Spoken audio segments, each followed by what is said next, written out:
I never thought a simple habit could turn my life upside down.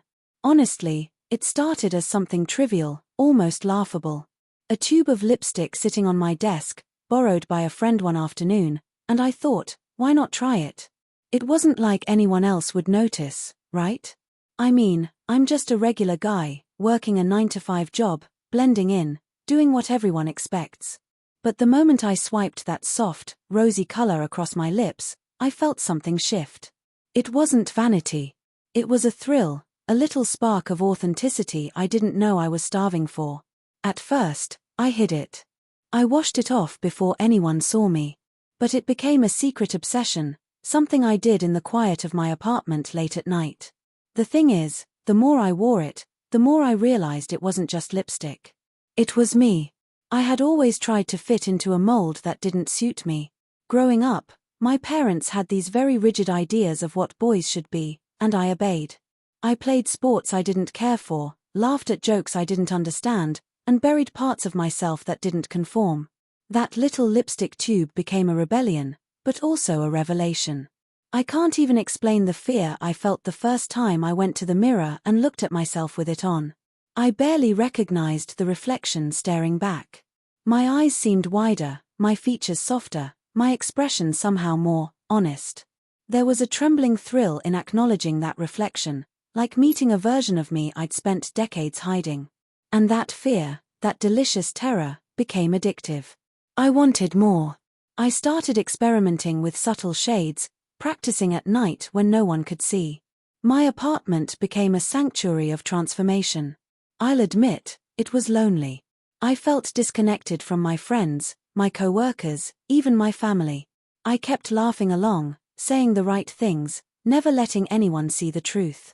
But every evening, when I applied the lipstick, I felt whole in a way I hadn't before. And then it happened, the day I almost got caught. I had been at the office, typing away on my keyboard, pretending to be engaged in an endless stream of emails. I absent-mindedly reached for my lip balm, forgetting for a moment that my emergency lipstick was tucked into the back pocket of my bag. That's when my coworker, Jenna, popped her head over the cubicle. She stopped, squinting at me. "Is that lipstick?" she whispered, almost accusingly. My heart skipped a beat, my pulse hammering in my ears. I laughed nervously, fumbling for an explanation. It's a stain from lunch." "Yeah, a tomato sauce stain," I said, even though I knew it was pathetic. Jenna didn't press further, but I could feel her curiosity simmering beneath the surface. I walked away shaking, trying to focus, but my mind was racing. Was I reckless? Was I about to be exposed? The thought of someone finding out scared me more than anything else. And yet, a part of me, a braver part, almost wanted her to see it. Just once. I wanted someone to understand, even a little, what this meant to me. That night, I couldn't sleep. I stared at the mirror, lips bare now, and felt a pang of emptiness. I wanted to feel that spark again. I wanted to embrace it fully. But the fear was heavy. I had spent my whole life suppressing who I really was, and the lipstick was a fragile key to unlocking that secret. Could I ever be brave enough to use it openly? A few weeks later, the opportunity came in the most unexpected way. Our office was hosting a charity event, a costume party for a local children's hospital fundraiser. People were encouraged to dress up, be creative, let loose. I knew it was my chance, though at first I was hesitant. Dressing up could be my cover, a socially acceptable reason to explore this hidden side of me. I spent hours preparing, practicing in the mirror, choosing a palette that felt like me without making it too obvious. When the night arrived, I felt a surge of adrenaline. Walking into the room, I could feel all eyes on me, not just because of my costume, but because of the subtle confidence I exuded. For the first time, I wasn't hiding. I laughed with colleagues, mingled with strangers, and somewhere between the chatter and the music, I realized something profound. People were responding to me, not a mask. And the lipstick, that simple tube of color, felt like a bridge connecting the world to my inner truth. It wasn't long before whispers began. A few people noticed, some complimented, some teased lightly. But the teasing wasn't cruel, it was curiosity, intrigue, surprise. And for the first time, I didn't feel ashamed. The fear that had haunted me began to shrink, replaced by exhilaration. Yet, I couldn't ignore the sinking feeling that this could all come crashing down at any moment. Secrets, once revealed, are hard to contain. The turning point came the next morning. A colleague, someone I barely knew but who had been at the party, approached me privately. His expression was hesitant, almost apologetic. I noticed your lipstick last night," he said softly. My stomach dropped, my pulse racing. Had the secret been discovered? It suits you," he added, and I felt my chest tighten, a strange mix of relief and shock. That simple acknowledgement, that tiny validation, felt like a lifeline. From that day forward, everything began to shift. I started experimenting more openly, finding ways to integrate subtle expressions of my identity into my daily life. Lipstick in the office became a quiet rebellion, a declaration of self, and each day I wore it, I felt stronger. But the tension never fully disappeared. Family gatherings, social events, casual encounters, every interaction carried the risk of exposure. And I had to navigate it carefully, balancing authenticity with caution, freedom with discretion. The weeks that followed were a rollercoaster of emotions. I became more daring with my appearance, experimenting with shades that I would have never dared to try before. Sometimes it was soft pinks that barely hinted at my secret, other times bold reds that seemed to shout my presence to the world. Each morning became a ritual, a quiet moment of self-affirmation before the storm of expectations outside my apartment walls. I began noticing subtle changes in how people interacted with me. Some colleagues smiled a little longer, some seemed puzzled, and others didn't notice at all. It was fascinating and terrifying at the same time. One evening, Jenna, the coworker who had almost caught me months ago, stopped me in the hallway. Her expression was unreadable, and I felt the familiar surge of panic. "Hey," she said casually, but I could hear the curiosity laced in her tone. "Can I ask you something?" My heart thudded. "Sure," I managed, my voice tighter than I intended. She leaned in slightly, glancing around to make sure no one was listening. "The other night, at the party, your lipstick. It was really nice. And, it seemed, I don't know, like it made you happier."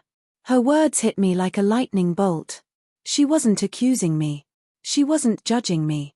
She was acknowledging me, really seeing me, in a way that I had secretly longed for my entire life. I felt tears prick my eyes, but I blinked them back, forcing a shaky laugh. "Thanks," I said quietly. "It means a lot." That moment changed everything. I started to feel braver, more willing to experiment, and more willing to let pieces of my true self show in subtle ways. But the risk of discovery loomed constantly. I was careful at work, always mindful of who was around. Sometimes I caught glimpses of the anxiety etched on my own face when a shadow passed my doorway unexpectedly, or when someone leaned a little too close in conversation. Yet, I also noticed a growing confidence in my posture, my voice, even the way I smiled. It was as if the lipstick, my tiny secret, was slowly molding me into the person I had always been, beneath the layers of conformity. Then came the day that changed everything. It started like any other. I was at my desk, typing up reports, when the office door swung open unexpectedly. I froze, my heart skipping a beat, and turned to see my manager, Mr. Lewis, standing there. He was usually calm, unassuming, and a bit intimidating.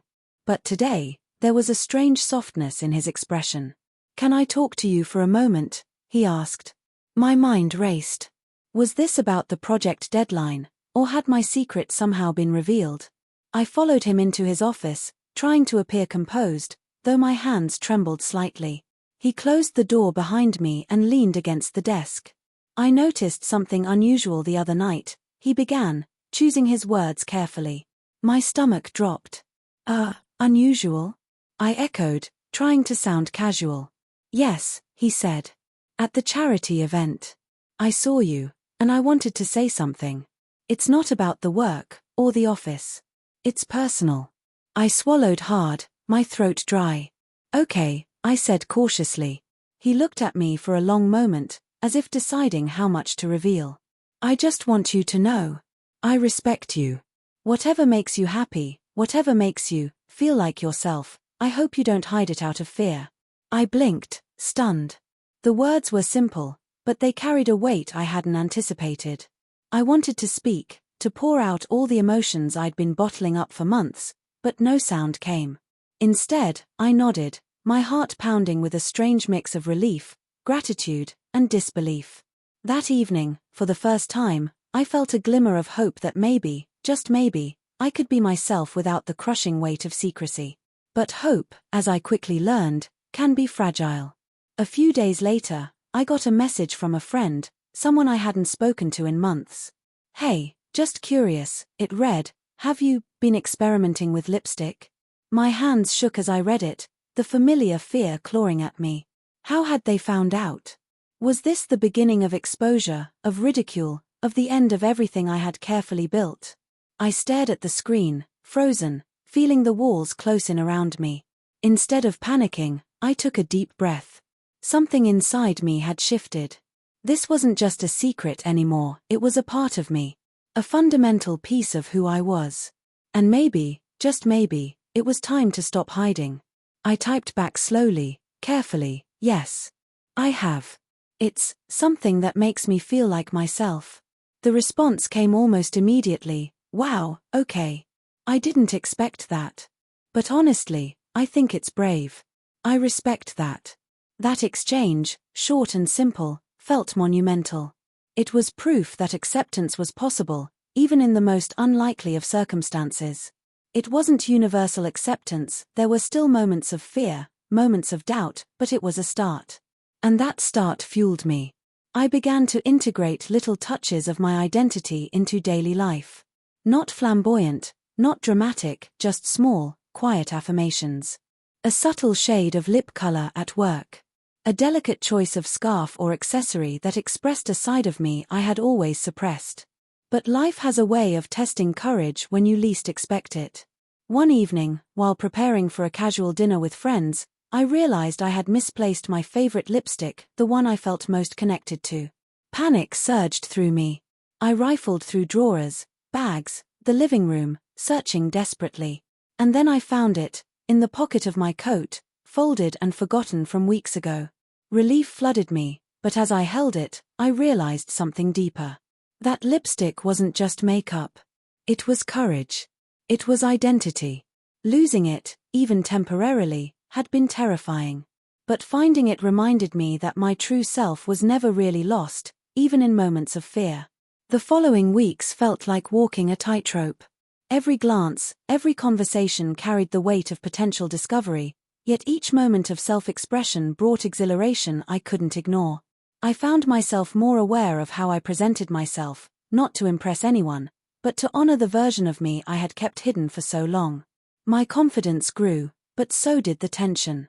Secrets have a way of lurking, waiting to spill when you least expect it. It happened one rainy afternoon. I was at my favorite coffee shop, sipping a latte and scrolling through my phone, when I felt someone sit across from me. I looked up and froze. It was my younger cousin, Sam, someone I had spent countless childhood hours with, someone who had known me as the quiet, obedient kid. He grinned, oblivious to the storm inside me. "Hey, haven't seen you in forever. You look different," he said, tilting his head slightly. "Is that lip color?" My heart stopped. The words felt like a hammer striking my chest. Panic and embarrassment surged, threatening to consume me. I opened my mouth to deny it, to make a joke and brush it off, but then I stopped. Something inside me whispered that this was the moment I had been preparing for, that running away again wasn't an option. "Yes," I admitted, voice barely above a whisper. "It is." Sam blinked, and for a heartbeat, there was silence. Then he smiled, slowly, thoughtfully. "Wow, okay. Honestly, it suits you. And I think it's cool that you're comfortable enough to do it." Relief washed over me in waves, mingled with surprise. He wasn't judging me. He was seeing me, really seeing me, in a way that I had longed for my entire life. That moment with Sam was pivotal. It gave me courage, but it also made me realize the stakes of visibility. Not everyone would be as accepting. And in fact, I was about to learn that the world could be harsher than I imagined. A few days later, at work, whispers began. A note slipped under my cubicle wall, unsigned, "We see you." My stomach dropped. I didn't know if it was admiration, mockery, or a warning. I glanced around nervously, but no one was openly staring. The tension was unbearable. I spent hours replaying interactions, wondering if I had been too bold, if my lipstick had finally drawn unwanted attention. Then came the incident that truly changed everything. During a team meeting, my manager, Mr. Lewis, asked me to present a project I had been quietly leading. My hands shook slightly as I spoke, feeling the familiar heat rise in my cheeks. And then, halfway through, a colleague, someone I had barely interacted with, asked pointedly, "By the way, do you always wear lipstick?" The room went quiet. My pulse thundered in my ears. I could feel eyes turning toward me, some curious, some judgmental. My first instinct was to panic, to stammer, to erase the evidence of my true self. But then I remembered the courage I had felt with Sam, with Jenna, with Mr. Lewis. I took a deep breath and met their gaze. "Yes," I said, steady now, with more confidence than I expected. "I do. And it's not just lipstick. It's a part of who I am." The silence stretched. Some people blinked, surprised, unsure of how to react. Then, slowly, a few colleagues nodded, a few smiled. One whispered, almost audibly, "Brave." And in that moment, something shifted inside me. Fear was still there, yes, but it was mingled with pride. I was no longer hiding entirely. I had spoken my truth, even if only a fraction of it, and the world hadn't ended.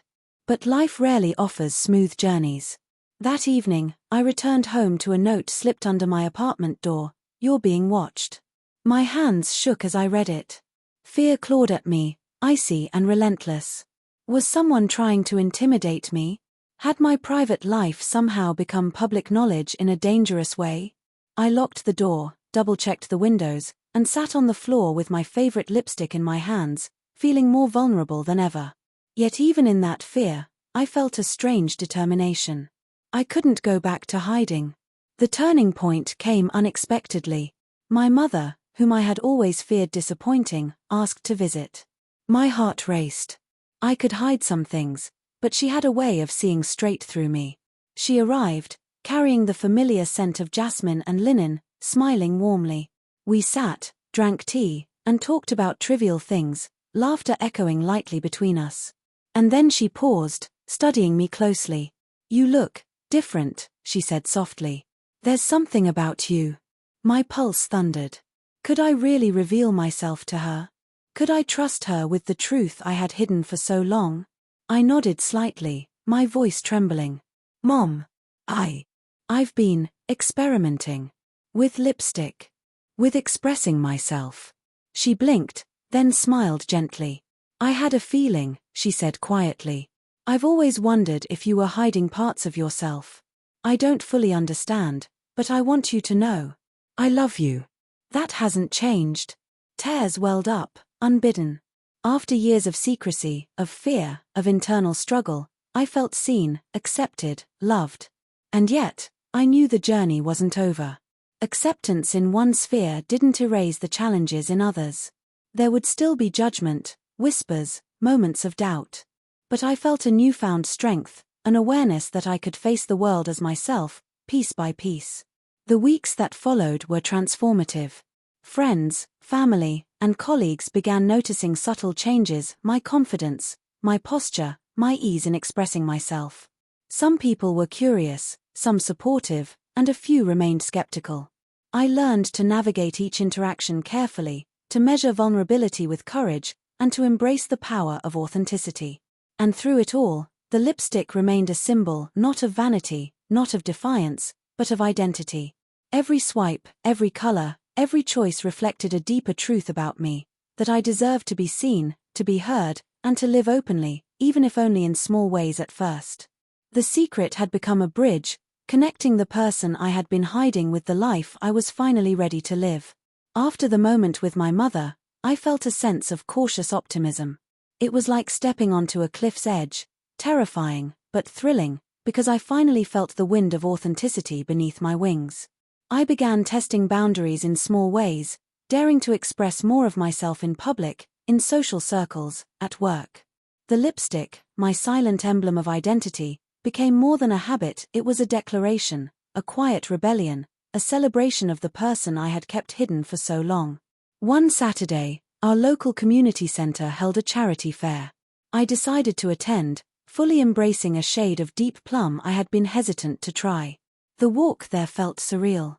Every step was a mixture of fear and exhilaration. I could feel people noticing, their eyes briefly lingering. Some smiles were curious, others warm. I held my head high, heart pounding, letting the world see me, letting the reflection of my true self shine, even if subtly. At the fair, a group of acquaintances approached. I braced myself for awkwardness, maybe ridicule. But instead, I was met with something unexpected. "Hey," one of them said, "I like your style. It's bold, confident, really you." Another chimed in, "Yeah, it suits you. Honestly, it's amazing to see you so comfortable in your skin." I laughed, a light, relieved sound, feeling the weight of years of secrecy lift slightly. The acceptance, even partial, was intoxicating. Yet, the true test came later that evening. A distant cousin, someone I had always feared judgment from, confronted me directly. "Are you wearing lipstick?" she asked bluntly. My chest tightened.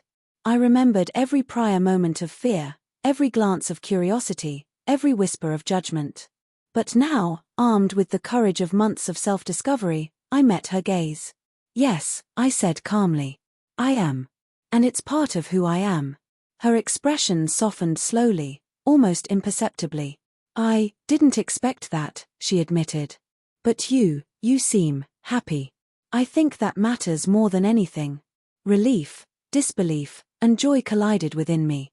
The realization hit me hard. Even those I feared the most could surprise me with understanding. The days that followed were quieter, more intimate moments of connection. I found myself sharing my story with close friends, little by little. Each confession brought a mixture of vulnerability and liberation. Some were shocked, others curious, and many supportive. I realized that my life had been a series of shadows, years of hiding, fearing, conforming. And now, each small act of honesty, each subtle choice of self-expression, was a step into the light. The ultimate turning point came unexpectedly one evening at a family gathering. I had arrived with the softest shade of rose on my lips, subtle but undeniable. Conversations flowed, laughter echoed, and then my father, the figure I had spent decades trying to impress with the right version of myself, looked at me quietly. His gaze lingered, thoughtful, almost searching.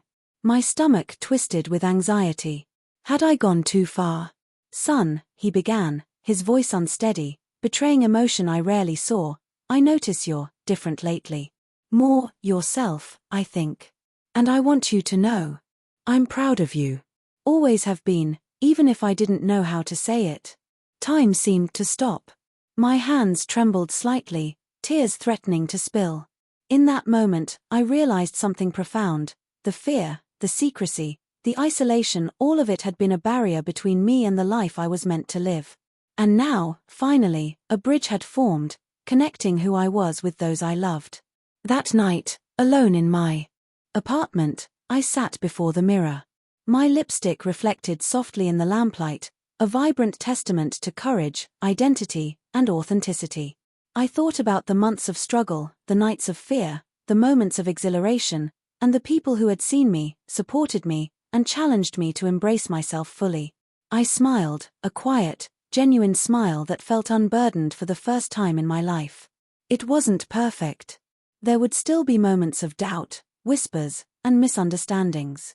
But I had learned that true courage isn't the absence of fear, it's acting in spite of it.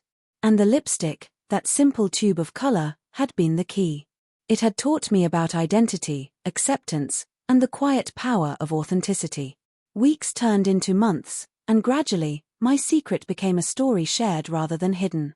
Friends asked questions, family offered encouragement, and even colleagues treated me with a newfound respect and curiosity. I realized that the real shock wasn't the lipstick, it was the transformation of the person beneath it. The man who had spent decades conforming, hiding, and fearing judgment had grown into someone brave, resilient, and unapologetically himself. And so, here I am, still wearing my lipstick, still navigating the world, still facing moments of doubt, but no longer hiding. My secret, once a source of fear, has become a symbol of courage. My identity, once suppressed, now shines brightly, subtly, proudly. Every time I look in the mirror, I don't just see color on my lips, I see truth, resilience, and the journey of embracing myself fully. And that, I've realized, is the most shocking revelation of all. Because sometimes, the simplest acts, the quiet swipes of a brush, the soft shades of color, can shake the foundations of fear, illuminate hidden truths, and reveal the extraordinary courage within us. And in that truth, I have found freedom, acceptance, and the power to live authentically, unapologetically, and fully.